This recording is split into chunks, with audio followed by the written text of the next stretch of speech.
Last year, Scream Factory, a sub-label of Shout Studios, put out a rather impressive release of RoboCop 2.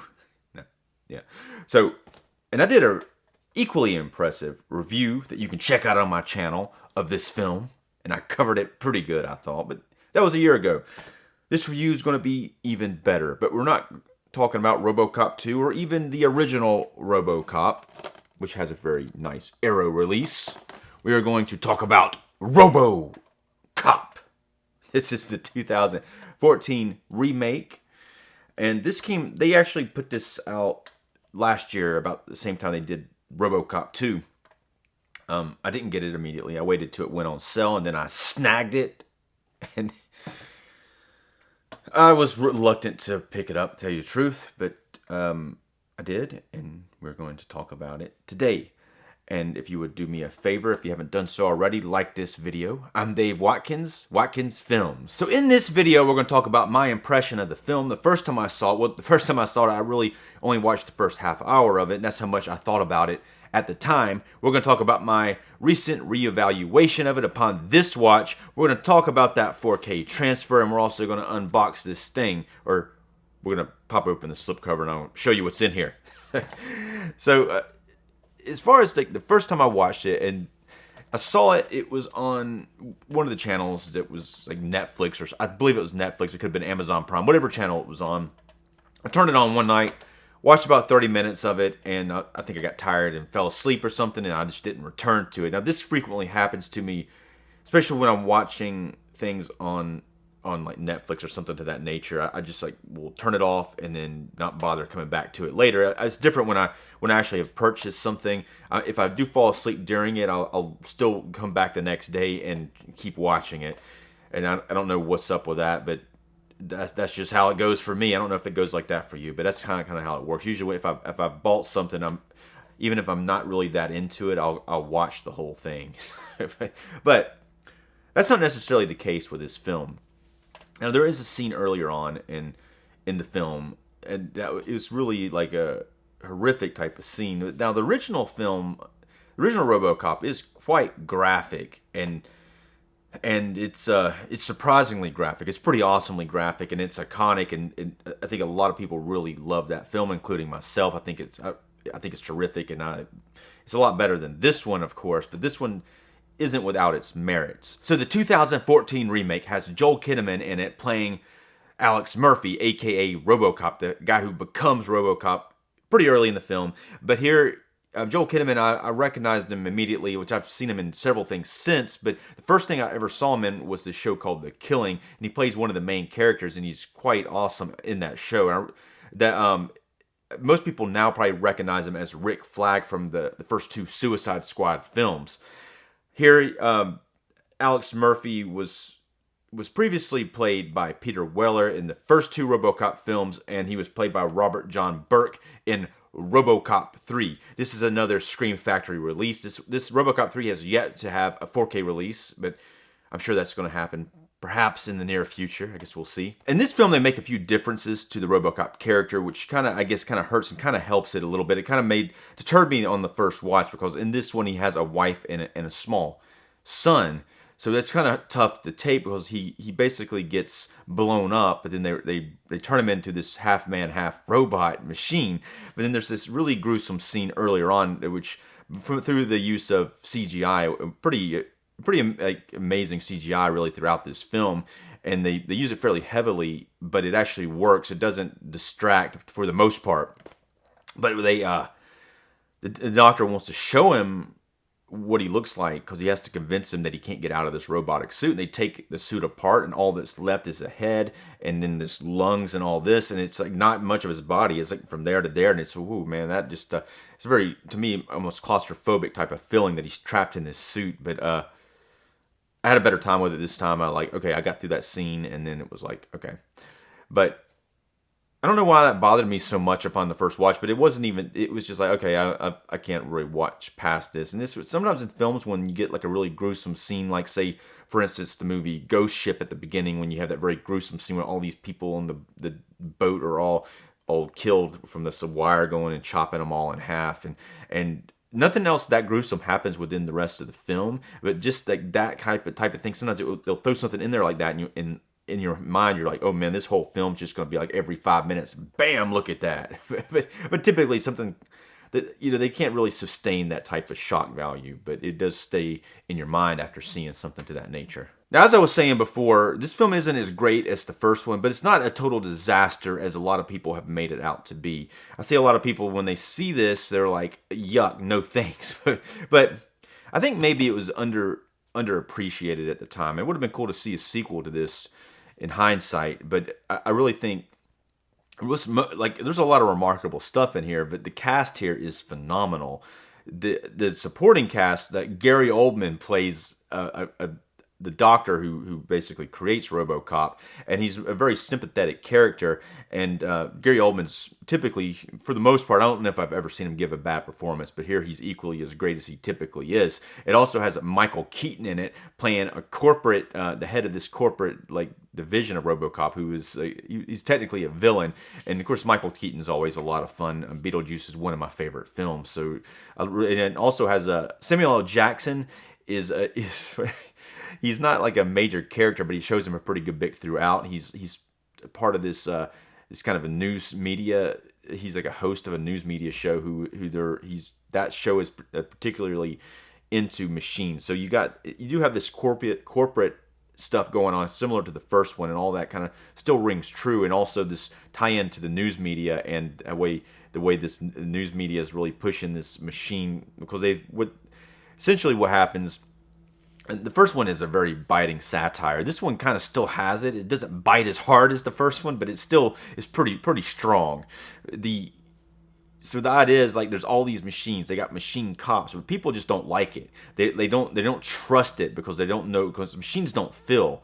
Where they trust it more if they put a part person, part machine out there, because they know that person might make a different, they might not make the same mistake, or if they do make the mistake, they're gonna feel about it and learn from it. Where the machine might kill somebody and not care. I guess that's it's more of a swing for on the news. They try to convince people to vote for, just put these machine cops out there. So that's kind of their big deal.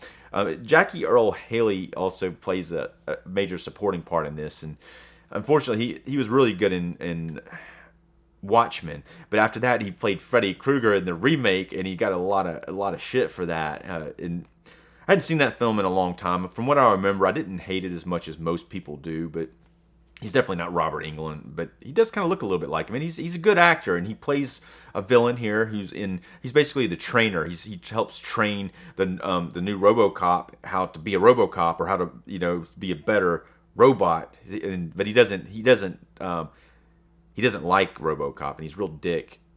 And you think this might be a character that might eventually change his mind, but yeah, he's a villain and he's a dick. So, and he does a good job at it. And Abby Cornish plays his wife here, and I'm not sure. I think the character does help bring some heart to the film.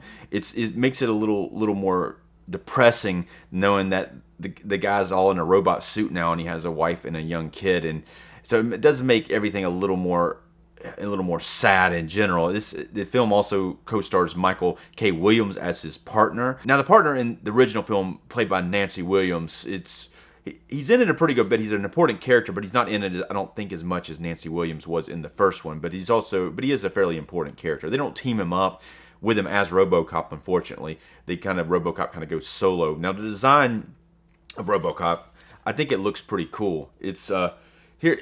The first time you see him, it is more of the kind of similar to looking like the original RoboCop as far as the coloring, like the kind of silver metallic coloring. And even though he looks more slick like this, it looks more kind of badass in a way. And he just in general seems more badass than the original RoboCop. He kind of walks a little stouter. But they eventually change it to black for most of the film, and at the end they change it back to that metallic chrome color. Black, it looks kind of cool, but I think Michael Keaton's character is I think he looked more like SWAT-like if you put him in black. So they kind of, in most of the film, he's in that completely black sort of thing, but metallic black. It looks pretty cool in general. They also have those other robots that you see like stop motion in the first one. Those ones that are just kind of, I guess like almost look like a ship with legs, and they do have them in this one too. And he eventually fights them again, which at the end, which is a pretty cool sequence. Solid performances in the film do help, even when the script it maybe falters here and there. When I say falters, I don't know if it really. I guess it kind of leans into some cliches occasionally, but I think it stays somewhat entertaining throughout. Now, on this watch, I was really entertained by it. I actually enjoyed the whole film. Yes, it does have those cliches. Yes, it isn't as good as the first one. It does kind of follow what happens in the first one a little bit, but then they switch things up. They do a good job in the script of actually switching things up. Now, let's go ahead and take a look at the packaging here. Now this one here, here's the slipcover. Now this isn't a collector's edition or anything to that nature. And on the inside it has the same cover. There are 2 discs. There's the 4K and a Blu-ray. So let's take a look at these specs. Now it says there is a new 4K remaster from the original digital intermediate. Now this one wasn't shot on film, it was shot on digital, but it does look very slick throughout. It is presented in Dolby Vision. On the Blu-ray, it has the same 4K remaster, and there are a few special features. There's a RoboCop engineered a 3-part documentary on the reimagining of RoboCop. As far as the way that this looks, like I said, it was shot digitally, but it does look great. It generally looks great on both the 4K and the Blu-ray. Now the Blu-ray doesn't have the Dolby Vision.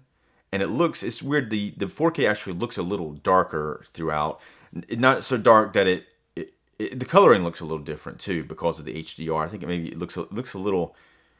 looks more, I guess, more lifelike, I guess is how you would describe it. But it actually looks quite vivid on the Blu-ray. It looks more vivid on the Blu-ray than it does on the 4K HDR. There's more detail.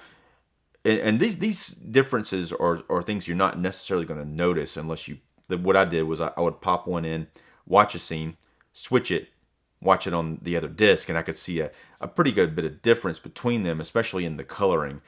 The contrast levels on both look great.